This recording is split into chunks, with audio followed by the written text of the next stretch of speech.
Well, welcome all. We are thrilled to have you here for our discussion with Jerry Useem about his upcoming course, John D. Rockefeller and the Rise of Big Business. For those of you who I don't know, I'm Seth Green, the Dean of the Graham School here at the University of Chicago. And we are thrilled to welcome you to a conversation where we will be exploring an upcoming course in our autumn catalog that is from a new instructor at the school, Jerry Useem. Jerry is a contributing writer at The Atlantic, where he writes about the intersection of business history and culture. He earned his BA in history from Williams and then began his career at Harvard Business School as a researcher and writer of classroom case studies. He then joined the staff of Inc. magazine, where I imagine he knows another instructor at the school, Eric Schoenberg. And then he moved on to Fortune, where he spent a decade as a senior writer and editor, covering corporate America through the twin lenses of history and ethics. And he is the co-author of Upward Bound, 9 original accounts of how business leaders reached their summits. And today we are going to be diving in to what is some of the history behind that big business world. And we're going to look at someone who plays a very big role at the University of Chicago, John D. Rockefeller. But we'll be looking at him not just as philanthropist in this context, we'll be looking at him also as a business titan and looking at the culture around that whole world. So Jerry, let me welcome you. I'm going to add you to the screen here so that I can see you alongside. And I want to start just by setting some of the context for this. And I think one interesting question before we get into Rockefeller is why you think questions raised in 1902, a very different time. We did not have artificial intelligence or some of the other issues that we look at today. Why do you think that the questions that this course will look at that are more than 130 years or 120 years old, why do you think those still resonate in today's debates about tech giants, about big business, about the things that we look at in contemporary times? I would say, first of all, you can't really fully understand big business in America today and all those debates that you're talking about without some understanding of the era in which big business suddenly, explosively, almost violently came into being in the late 19th century and early 20th century. And you can't really talk about that era without talking about, arguably, its lead character, John D. Rockefeller Sr., the wealthiest man of the era by some estimations of all time. It's most powerful, it's most respected, most reviled, and most controversial. And this guy is, I think, why I'm excited to teach it is, in some ways, he was Jeff Bezos, Mark Zuckerberg, Bill Gates, and throwing a couple more of those tech people all rolled into one. He was that big, and his name was a hot button. This guy, the name just provoked people, various reactions, respect, emulation, and just utter like true hatred. Yeah.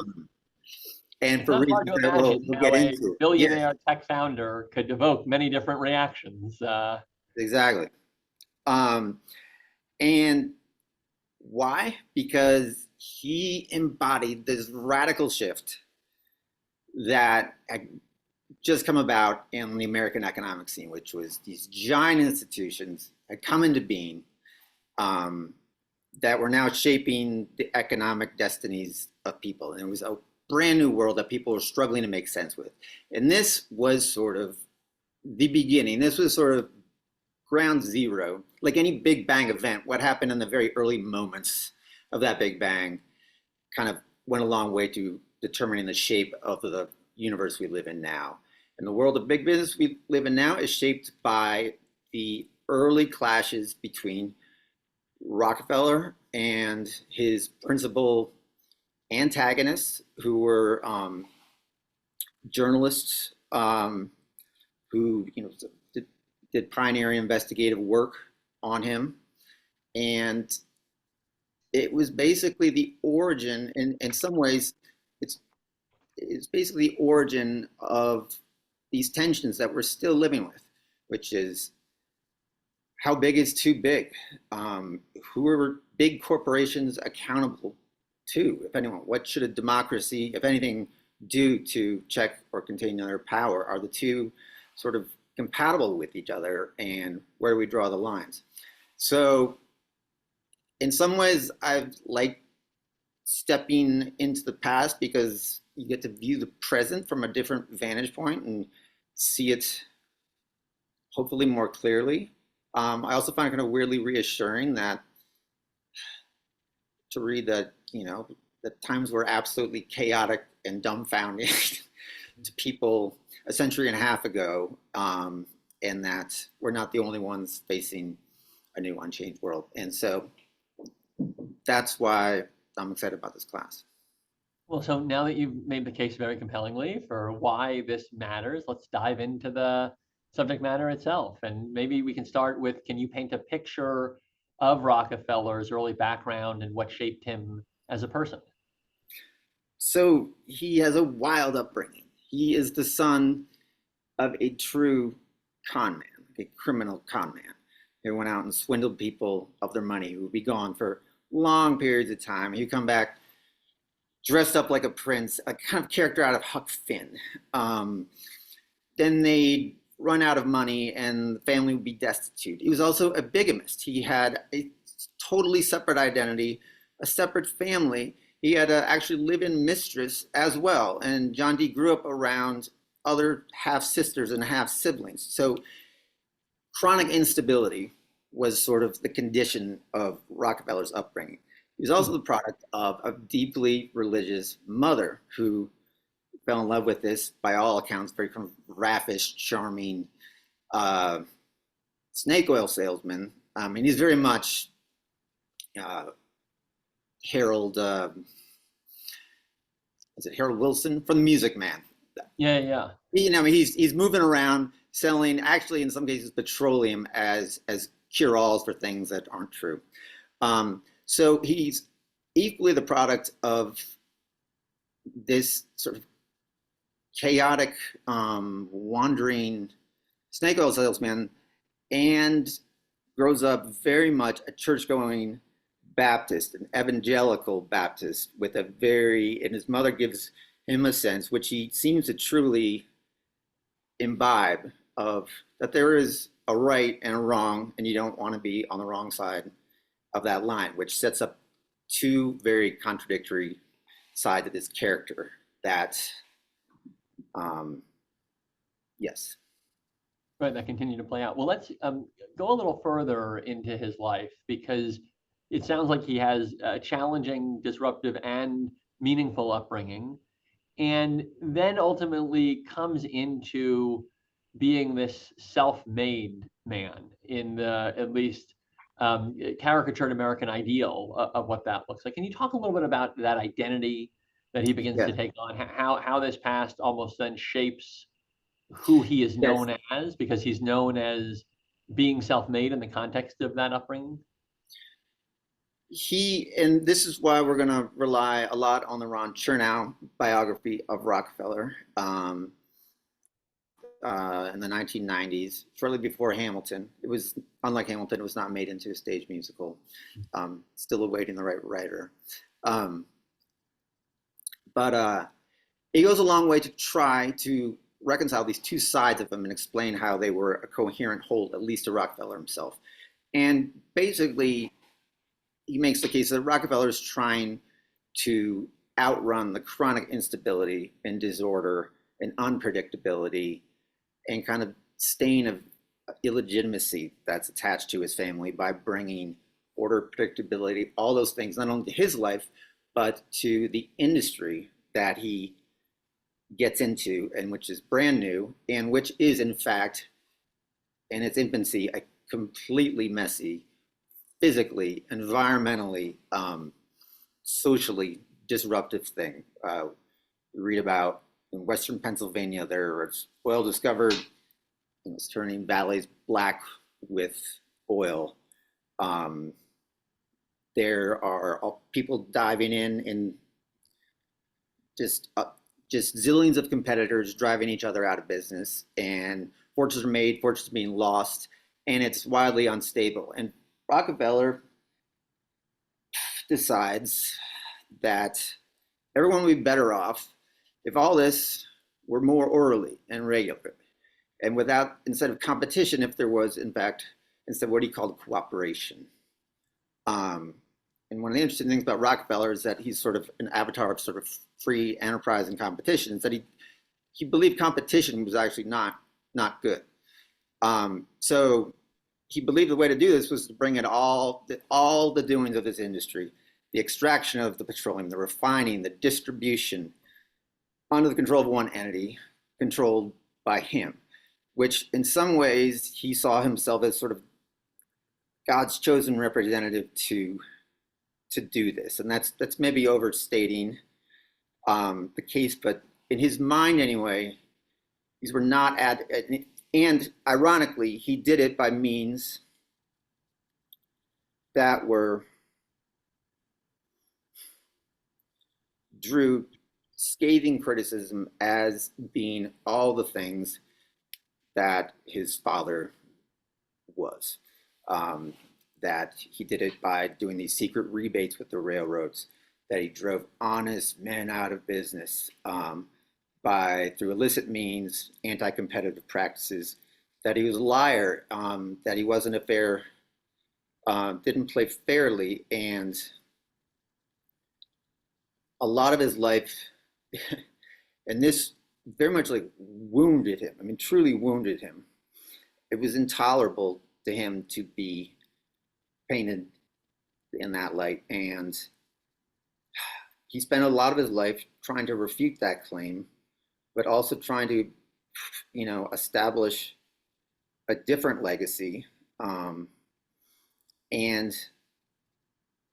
we also, have to acknowledge that what he brought into being was, the corporations, as we know, you know, with them came a lot of social ills. With them came a great deal of we have antibiotics from drug makers named Pfizer and Merck. We can get things at the store. You're not gonna uh, die from cutting yourself shaving because there's medicine for all the things that we just sort of live with and take for granted now came into being during this period. And so a lot of this course is not so much an answer as a question. It's a question to students is how do we feel about these mixed legacies that we're still living with and still living in. And in a way, it's really useful to remember that the world was not always thus. It was not always a world of big, huge corporations. These things didn't exist 150 years ago. So, the term small business was redundant. All business was small. It was local. There's no such thing as a national product. So can I ask a follow-up question, Jerry? Because, one of the things, as I understand it, that Rockefeller was involved in was actually building bureaucracy in some ways that might, on one hand, regulate, but on the other hand, might limit competition in a certain sense. And can you talk at all about how that played out? It's ironic to me because I always kind of had an identity around him as the ultimate individualist. Yes. And yet this ultimate individualist ends up creating a legacy of bureaucracy. Do you want to just, talk a little bit about that? And it's also interesting in the current moment where we have a potentially new dynamic in terms of government involvement in capitalism and how those two, especially with the influence of major tycoons, how those play out over time. Mm-hmm. Well, as you said, the image of the self-made man was something that really took off in the late 19th century. It's the Horatio Alger novel, through hard work and pluck, so-and-so made their fortune. And various scholars have pointed out that, like, these books, everyone was buying these Horatio Alger stories. that they became so popular precisely at a moment when the self-made person was becoming something of a thing of the past. As Andrew Carnegie said in one of his speeches, like, it's now not about the individual, it's about the system. And what Rockefeller did, and the legacy he leaves, was he's instrumental in the creation of the modern, efficient managerial organization run by people, not necessarily the owners of the company, but people who are trained to do this. And even his detractors talk about the legitimate greatness of the Standard Oil Company.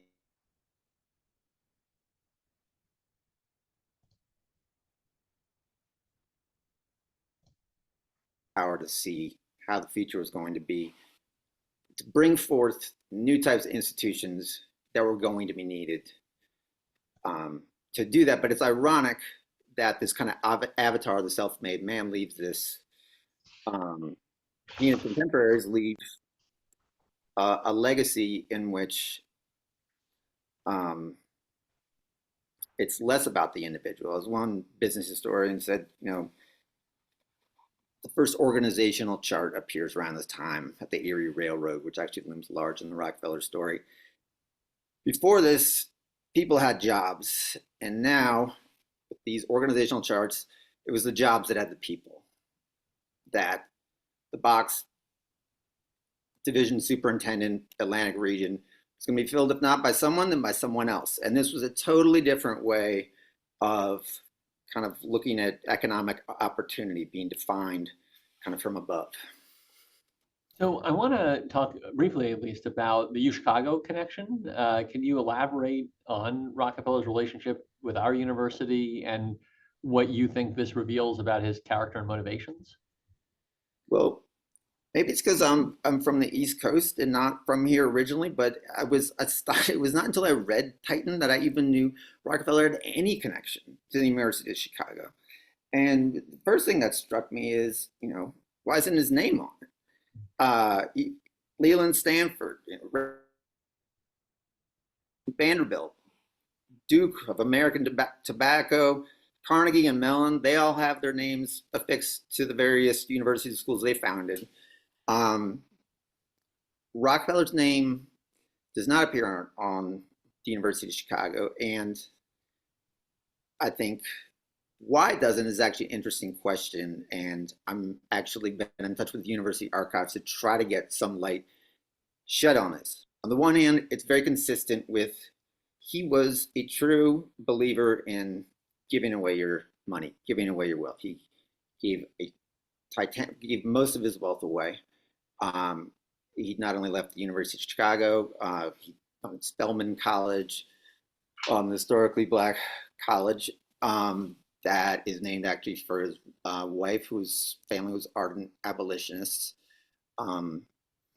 He left, big chunks of the national parks, and he left, the Rockefeller Foundation and Medical Research Institute.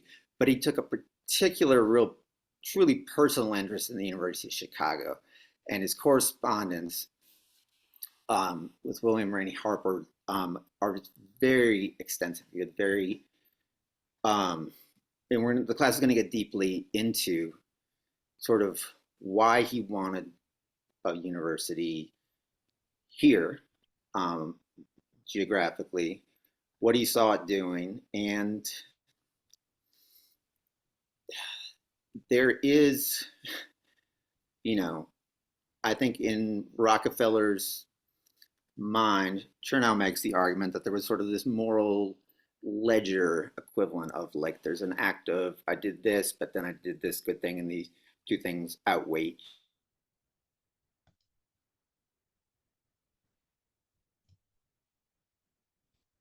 kind of like paste over things he did. But I think this is really like greatly simplifying things, I would say. Um, uh, I think one of the most interesting moments, and this is, business leaders at the time, they did not have to appear on CNBC. They did not have to stand and answer to anyone. They were basically ever seen. And Rockefeller was especially incredibly secretive. And there's this moment where, to everyone's surprise, he shows up at a University of Chicago commencement and is there, this like ogre that people had built into this kind of Mr. Burns combined with the Wizard of Oz. Um, and he's just sort of this guy and gives a very mild speech, very restrained. And it's one of the few sort of actual public sightings of him, like in that era. Wow. Um, Created a bit of a sensation. Yeah. Well, so I want to touch on a couple of things, then I want to come to audience questions. Ida Tarbell, the Muckraker's Mission. Tell us about Tarbell's background and how did her personal experience shape her investigative approach in the McClure's articles? So her backstory, it's almost if you were writing a Hollywood script to like who should his obstacle be. It should be and this is the story of Ida Minerva Tarbell, who is a name we do not know as well as Rockefeller, but arguably should, as maybe arguably sort of the founder of investigative journalism as we know it. She grows up in the wild west of oil country in western Pennsylvania. Her father is one of the small refiners and makers crude barrels who Rockefeller so ruthlessly drives out of business.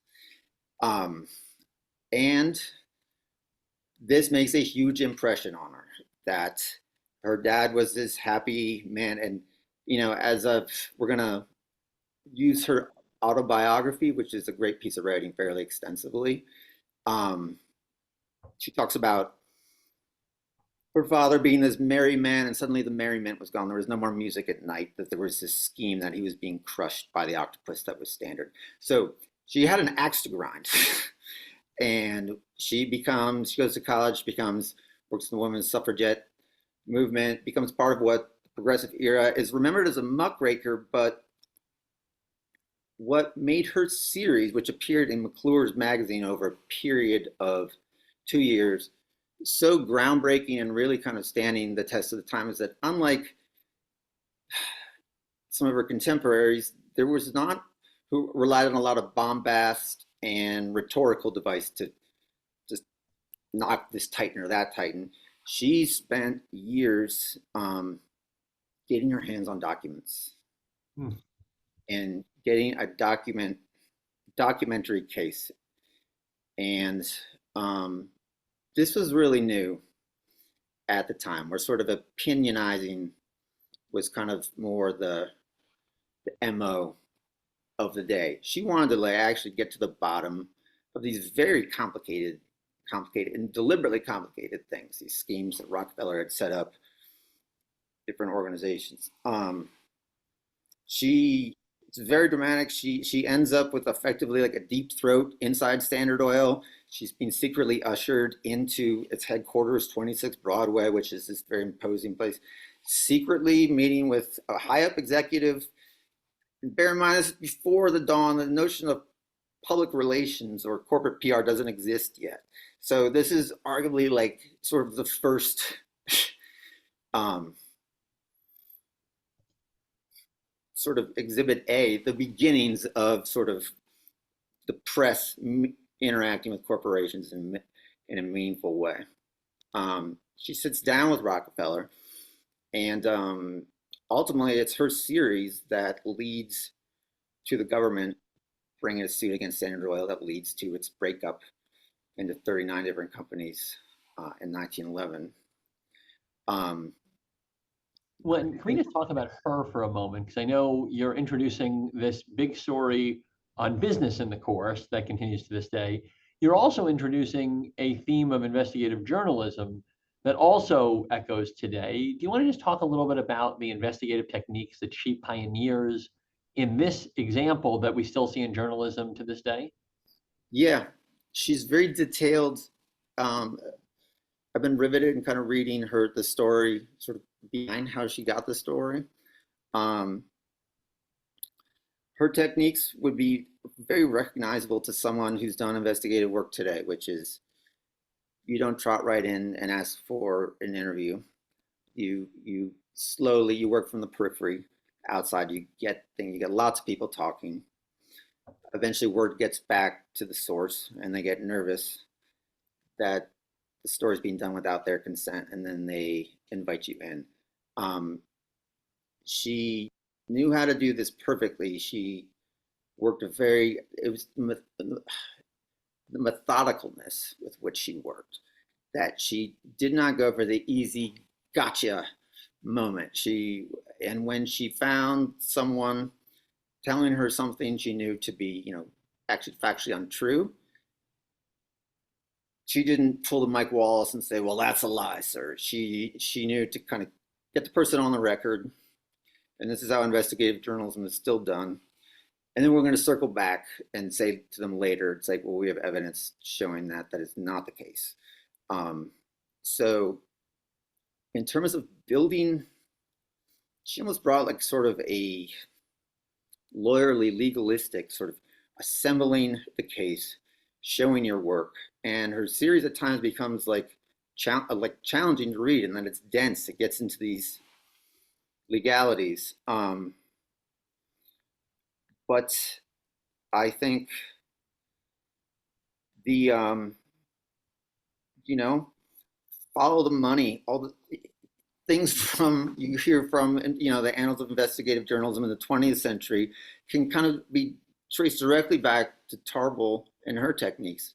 Long hours spent through sorting through what are often meaningless documents, finding weird connections like this doesn't add up. um, I mean, truly, journalism was not, you didn't go investigating things like that. You Yeah. reported on something. You showed up and you wrote about what you saw. You met with someone, so you talked about your conversation. You wrote about your experiences in Paris.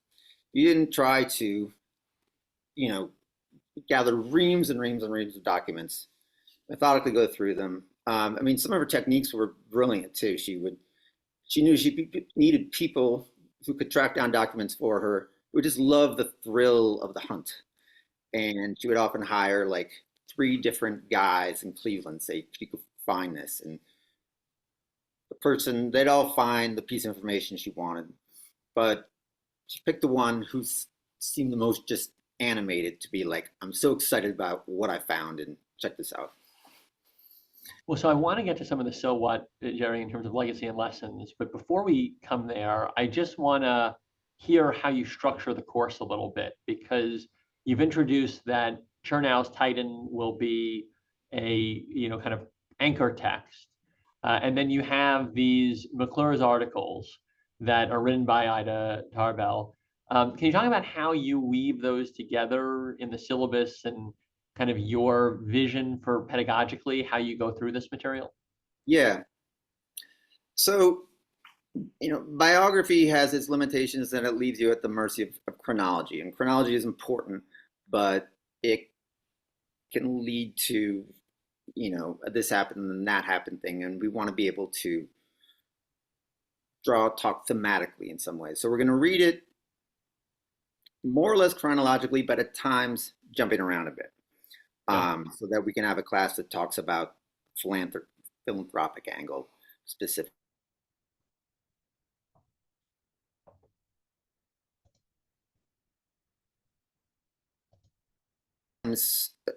I've the actual assigned reading. Students, are encouraged to read the whole thing, which is, it's long, but the actual assigned reading per se will be select chapters that everyone will agree to have talked about. The goal being, we don't want the comprehensiveness and detail of the book to get in the way of the ultimate goal: comprehension, insight. What do we take away from this? We don't want to get bogged down. And so this might evolve. It's going to be a semi-curated approach where we might kind of jump to key episodes in Rockefeller's life. The guy lived till he was 97 or 98, so it's just really too much time to cover. And we're using this book because, well, Rockefeller has several authorized biographies, but they weren't written by him. So reading this is as close a thing as you're going to get to like a true look at Rockefeller. But we're not going to look at it uncritically. I mean, Yeah. and a lot of the questions we'll be asking are like, does Chernow give Rockefeller a free pass? You know, at certain points, does he seem to show a bias one way or the other? Does he maintain his critical distance from the subject? And should he have made more of this, more than that? And you know, will feel free to diverge from his like ultimate conclusions. I think the value of the work is just sort of the exposition and the facts that it brings to light, and we're going to mine it for that, um, and use other primary sources along the way, and as a way to get a full picture of this person and the era and the debates that it shaped that were still that are very very relevant to right now. Well, so I have a question that dovetails with a question in the chat, so I'm going to combine them, Jerry, with apologies in advance. I wanted to ask you about, as we come to the other side of this discussion, and we've heard about Rockefeller's life, what you see as Rockefeller's legacy vis-a-vis big business. But then there's a question in the chat from Jennifer Lind: how does Rockefeller's legacy relate to the legacies of his contemporaries, J.P. Morgan, Andrew Carnegie, Cornelius Vanderbilt? And why do we think of them as robber barons? Is that fair? She asked. So maybe we can just put those together a bit. Could you briefly describe what you see as Rockefeller's legacy, and then the relationship between that and a number of other iconic titans of his era? It's a great point, because we will be talking about his contemporaries, because we need to look comparatively. Like, Oh. was he unusual for his time? We need to look in the context. And I think we'll find out answers to that question as we go along. I think his legacy is, well, one is, first of all, it's very concrete in ways we don't even. When we pull into an Exxon Mobil station, we're pulling into Standard Oil of New York and Standard Oil of New Jersey. When we, here we at the University of Chicago. Right, seating the best university in the world is clearly one legacy. Yes, you could just hang it on that and say, well, look, he created, in philanthropy especially, and we're going to talk in depth about this, he did what he did for sort of the modern corporation, and making it a bureaucracy, and not, I don't mean that in a pejorative way, but like a professional organization that was not reliant on one charismatic individual. Yeah, and it was a technical management exercise. Exactly. And his profile, he really sought to subsume it to kind of the larger whole. He did not want the spotlight. And in philanthropy, one of his big legacies is the creation of the modern philanthropic foundation, in which well, the University of Chicago was maybe an exception. That was something that he was very personally involved in. But at a certain point, he said, you know what? Like, tycoons are maybe not the best at giving away money personally, and they should set up a foundation. It should be run by professional philanthropists, and they should make the decisions about where the money should be. And the Rockefeller Foundation model is kind of the model that was copied and is kind of the norm up until today. The Hewlett and Packard Foundation, Ford Foundation. Yeah. It'll be interesting though, Jerry, because I think the next generation is not headed in the same direction. Exactly. That seeded it, but we're seeing a disruption in the last decade or two with family office and own family foundation now as a growing model. So, and maybe that starts with Bill Gates in some way, or others. But it's interesting, and that's not the only case in which some of these changes we're talking about, we're now seeing in some ways full circle. When I talk about the coming of the job and the lifetime employment somewhere, that's also succeeding to kind of a more gig economy that in some ways resembles what came before it. So, um, but yes, the kind of current trend toward like more personal philanthropy, more personal involvement, um, seen as an entrepreneurial endeavor in itself, um, runs the other way. I have a Um, motivation question when we think about the philanthropy that Rockefeller is involved in. And I haven't read the full biography or the information that you have, but it just strikes me as an interesting question. Do we know how to evaluate his philanthropy from a motivational perspective? Was it genuine altruism? Was it an attempt to level out what might have been the negative perception that he felt around some people's view of his big business? Is there any sense of how the philanthropy and the image he may have wanted to build, which you said was vital to him, and he was really impacted by some of these things? Is there a relationship there, or were the two, kind of separate parts of this person's, identity and brain? they were related, and I honestly, my views on sort of how he felt and what his motivations were, all we have is like what he said and what he Yeah. wrote. Um, and on different readings, my last reading of Titan, I read a little bit differently than I did first time. So, I mean, the short answer is I don't know, and I want to ask students, be like, what do we think when he says this? Is he being genuine? Does he believe some of his own? Does he in fact have more of a self awareness? Be like, there are some character flaws or some